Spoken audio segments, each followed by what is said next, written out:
Within the annals of cinematic artistry, where legends and stories intertwine, emerges a visionary whose films transcend the ordinary boundaries of screen and thought. In the shadowed alleys of Gotham, within the mystical enclaves, through the labyrinth of dreams, and across the vastness of interstellar space, reminiscing history in Los Alamos, he invites us on journeys unparalleled. Enter the world of Christopher Nolan, a realm where every frame is a question, every story an enigma. Prepare to delve deep, for in this odyssey, reality isn't just bent, it's reinvented.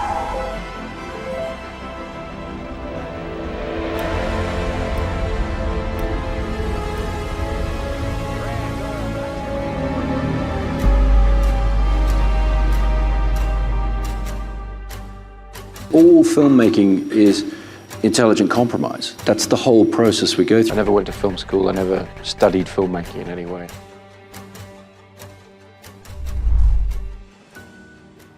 Christopher Edward Nolan, born July 30th, 1970 in Westminster, London, is globally renowned for his directional prowess. Shaped by his bicultural upbringing in London and Chicago, Nolan's cinematic journey began with a childhood fascination for storytelling. Films like Star Wars deeply influenced him. The Nolan family played a pivotal role in shaping Christopher's initial interest in films. It was with his father's Super 8 camera that the young Nolan would film his toys, constructing rudimentary narratives. These childhood experiments were merely a hint of what was to come. His elder brother, Matthew Francis Nolan, pursued distinct paths, but it was his younger brother, Jonathan, frequently referred to as Jonah, who would later become his close collaborator, penning scripts for several of Nolan's films. Nolan's education at University College London was instrumental, choosing it specifically for its filmmaking facilities. At UCL, Nolan studied English literature, but it was outside the structured curriculum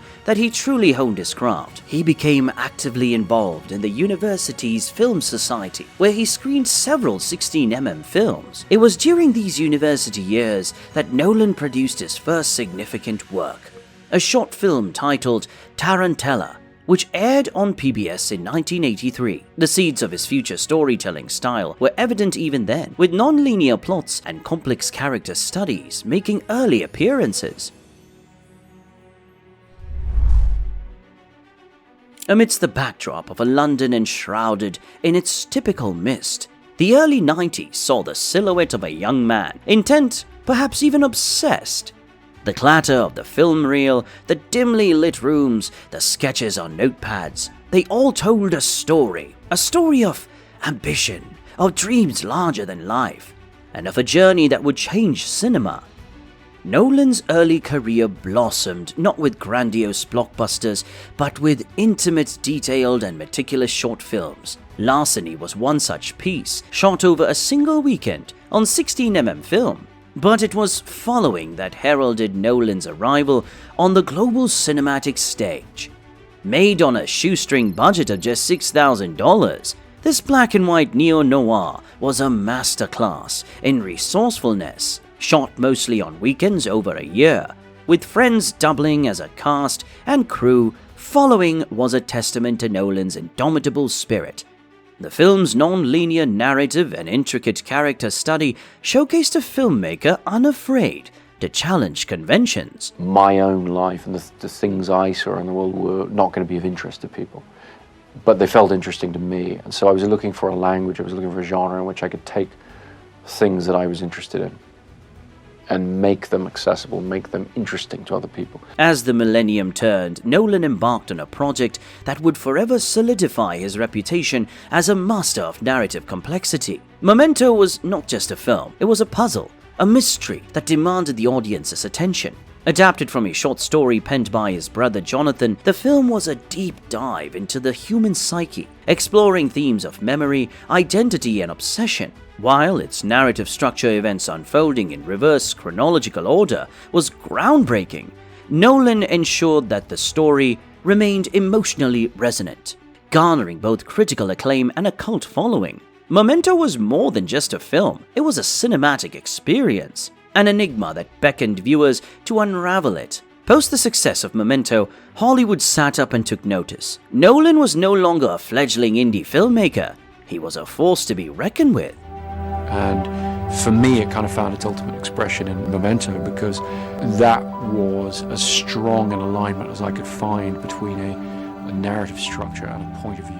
His next venture, Insomnia, saw him collaborate with acting stalwarts like Al Pacino and Robin Williams. While the film was a remake of a 1997 Norwegian movie, Nolan infused it with his unique touch, adding layers of psychological tension. Insomnia was more than just Nolan's foray into mainstream cinema.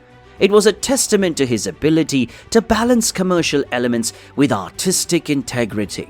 The film's success opened doors, leading Nolan to the very precipice of a project that would forever alter his career trajectory: Batman. Amid the waning neon glimmers of tired Hollywood, a luminous, unyielding beacon emerges from the fog, slicing through the dim monotony. Enter Christopher Nolan, his path illuminated by shadows of his own creation, ready to resurrect a faltering Gotham and redefine cinematic history. Batman begins. The Phoenix's first cry. The rusted gates of Wayne Manor creaked open, revealing a Gotham that was more than a mere city.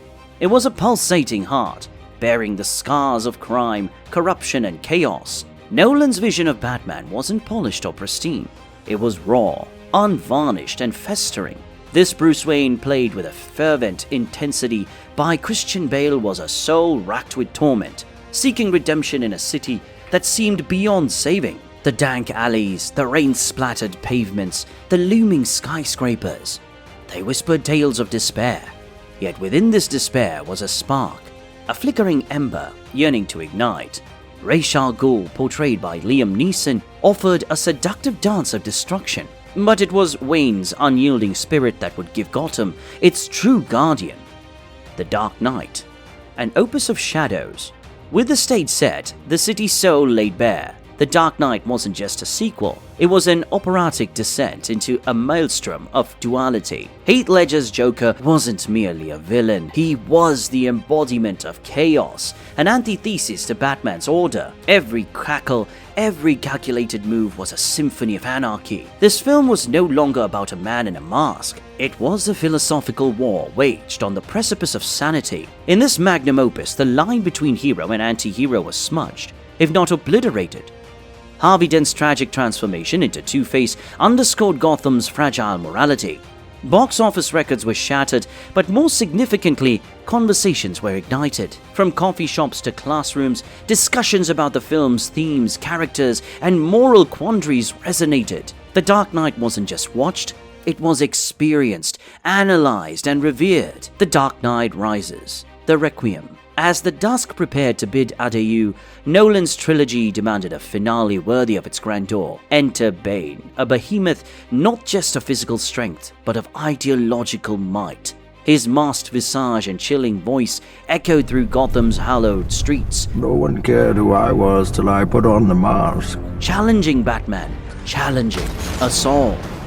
The culmination was a tapestry of destruction and rebirth, despair and hope. Amid the rubble, Nolan weaved a narrative of resilience, signaling not just the rise of a hero, but the rise of a city, a people, an ideal. The success of Nolan's Batman trilogy was not merely measured in box office collections or awards.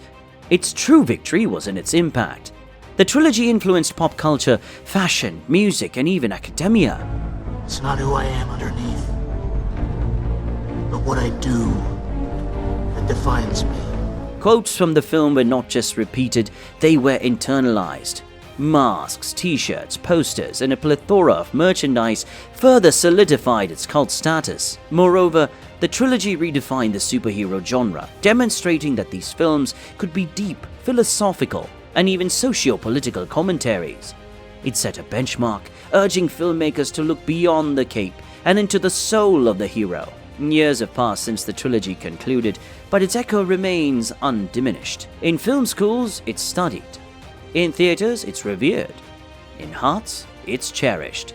Christopher Nolan's Batman trilogy is not just a cinematic masterpiece, it's a testament to the timeless power of storytelling, proving that legends, much like the Bat, never truly fade. They just wait silently for the right moment to inspire once more. But Gotham was merely one realm. A tale woven with such intricacy and depth that it blurred the line between reality and dreamscape. This was not just another movie, this was Inception. And at its helm was the visionary Christopher Nolan. The very foundation of Inception was radical. A heist not of vaults or museums, but of the mind. At its core, the story revolves around Cobb, played by the enigmatic Leonardo DiCaprio, a dream thief tormented by his past, navigating through layers of dreams to plant an idea deep inside a subject's subconscious. But this wasn't a straightforward narrative. The layers of dreams meant layers of reality, each with its own set of rules, its own ticking clock, and its own dangers. Audiences weren't merely watching a film. They were embarking on a cerebral expedition, deciphering reality from illusion at every twist and turn. Each character in Inception was a note in a harmonious symphony. There was Arthur, the point man, ensuring precision, Ariadne, the architect, molding the dreamscape with the artist's touch, and Ames, the forger, shifting personas seamlessly. Each had a role to play, each was integral to the mission, and each added depth and dimension to Cobb's journey. Nolan, known for his penchant of practical effects, pushed the boundaries of what was possible on screen. The rotating hallway fight, the cityscape folding onto itself, the avalanche in the snow fortress. Every sequence was a visual marvel, defying gravity and logic in equal measure. Complementing this was Hans Zimmer's iconic score. The deep resonating horns of the soundtrack became synonymous with tension and anticipation. The slow build-up culminating in explosive crescendos mirrored the very journey of the protagonists. From the calm shores of reality to the storm seas of the subconscious, beyond the spectacle and thrill, Inception posed profound existential questions. What is reality? How do memories shape our identities?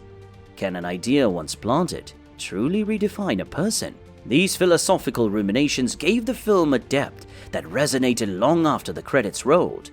The spinning top in the film's final scene epitomized Nolan's genius. Was Cobb still dreaming? Or had he found his way back to reality? The ambiguity was intentional, urging audiences to question, interpret, and debate. The film's impact was immediate and monumental. Not only did it garner commercial success and critical acclaim, but it was also premeditated pop culture. Phrases like, "we need to go deeper," became colloquialisms. The concept of dream layers sparked myriad discussions and analysis. Inception was a phenomenon. In it, Nolan had crafted a masterpiece that combined high-concept science fiction with deeply emotional human drama. It showcased Nolan's prowess not just as a filmmaker, but as a storyteller par excellence, one afraid to challenge, provoke, and mesmerize. Through Inception, Nolan didn't just plant an idea, he etched an indelible mark on the annals of cinematic history. In the world of cinema, there are filmmakers, and then there are visionaries. Christopher Nolan seamlessly fuses the empirical world of physics with the ethereal realm of celluloid. This alchemy of science and art culminated magnificently in Interstellar, a tapestry of time, space, and love. Nolan's proclivity to intricate, layered storytelling is well known. However, beneath the surface of his cinematic exploits is a fervent interest in the laws governing our universe. Physics. From the very inception, pun intended, of his filmmaking journey, nuances of theoretical and applied physics have subtly trickled into his narratives. In Inception, for example, the very concept of time dilation in layered dream states mirrors the relativistic principles of time's variability under different gravitational forces. But it was in Interstellar that Nolan's fascination with physics found its most profound and expansive canvas. Interstellar is not merely a space odyssey. It's a meticulous exploration of cosmological wonders, black holes, wormholes, and the enigma of time. While the film is embroidered with stunning visuals and emotive storytelling, its backbone is firmly rooted in scientific theory. To ensure the film's authenticity, Nolan collaborated with renowned theoretical physicist Kip Thorne. Thorne's expertise in general relativity and his groundbreaking work on gravitational waves provided Interstellar with a foundation that was both scientifically rigorous and cinematically engaging. This collaboration bore fruit in the portrayal of Gargantua, the supermassive black hole around which much of the film's drama revolves. It was not just a CGI marvel, but a visual manifestation rooted in genuine scientific equations. Such was the depth of this representation that Thorne went on to publish academic papers based on the simulations created for the movie. The planet near Gargantua, where an hour equates to 7 years outside its gravitational pull, introduces audiences to the relativistic effects of gravity on time, a concept both bewildering and beautiful. This wasn't mere science fiction. It was science fact, wrapped in a narrative of human endurance, exploration, and sacrifice. While Interstellar delves deep into the cosmos, it remains at its heart a tale of love's transcendence across dimensions. Nolan's masterstroke was in using the tangible physics to explore the intangible: love. Just as a black hole's event horizon is the point of no return, the film showcases that love, too, has its event horizons, boundaries that, once crossed, redefine existence. Every filmmaker, no matter how visionary, encounters a project that challenges not only the bounds of storytelling, but also the audience's reception. For Christopher Nolan, Tenet was such a cinematic puzzle, a magnum opus with ambitions that soared to the heavens but landed amidst a mire of complexities and confounders. On the heels of epics like Interstellar and Dunkirk, Nolan unveiled Tenet, a film that delved deep into the realm of time inversion. At its core, Tenet was an espionage thriller, but with a Nolan-esque twist, a world where events, and indeed time itself, could be reversed. Bullets returned to guns, cars moved backwards in high-speed chases, and battles played out in a choreography of forward and inverse actions. Such was the intricacy of its premise that Tenet demanded more than just the casual viewer's attention. It required immersion, contemplation, and for many multiple viewers to piece together its temporal tapestry.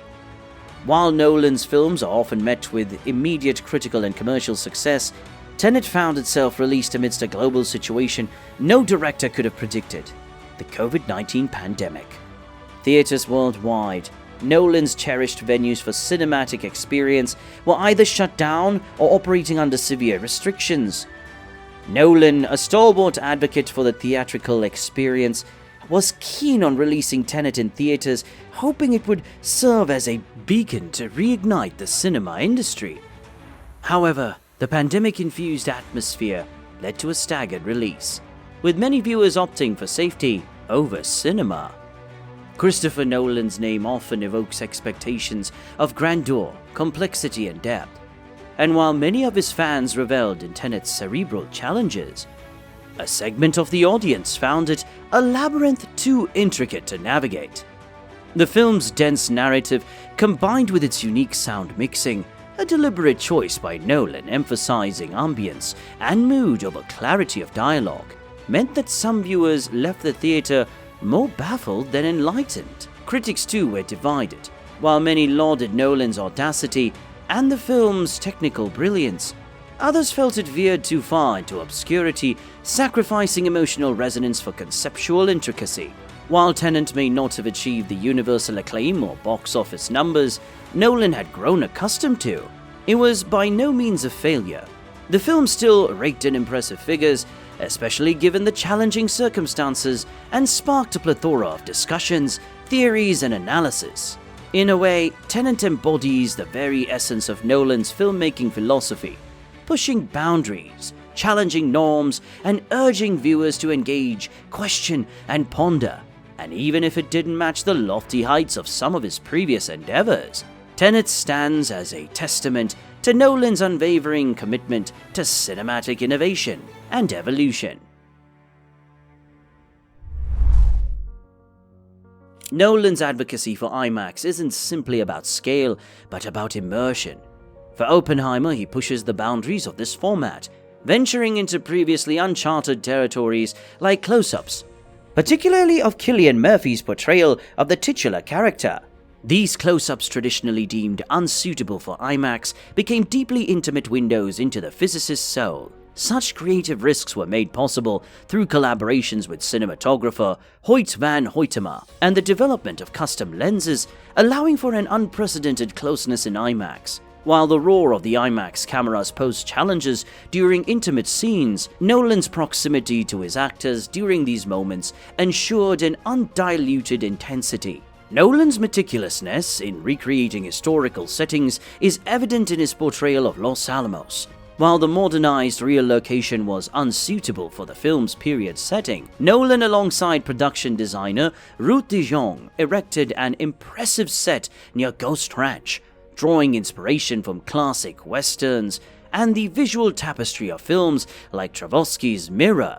This commitment to authenticity, combined with a hint of artistic liberty, enabled Nolan and his team to craft a believable world where the Manhattan Project's heart beats. The Trinity Test explosion, an unparalleled event in human history, required a delicate balance between historical footage and artistic interpretation.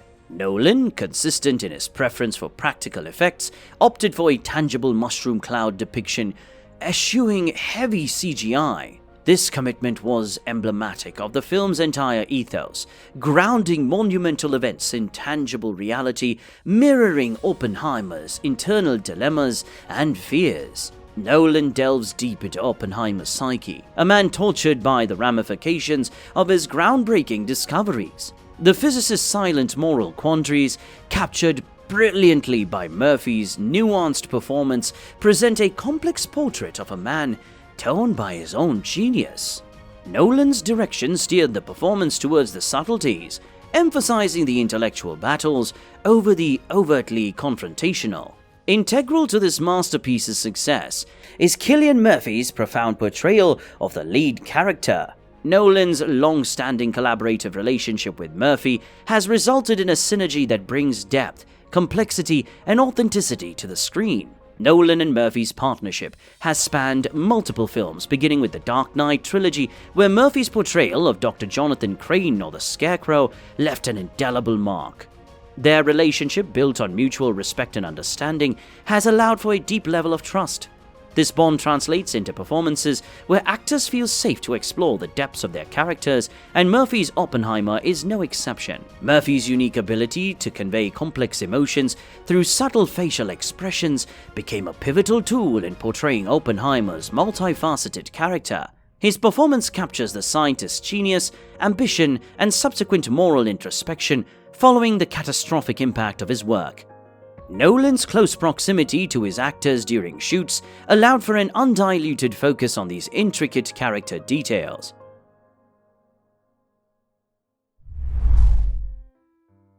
While Oppenheimer is yet another cinematic jewel in Nolan's illustrious career, it's evident that his journey as a filmmaker is far from over.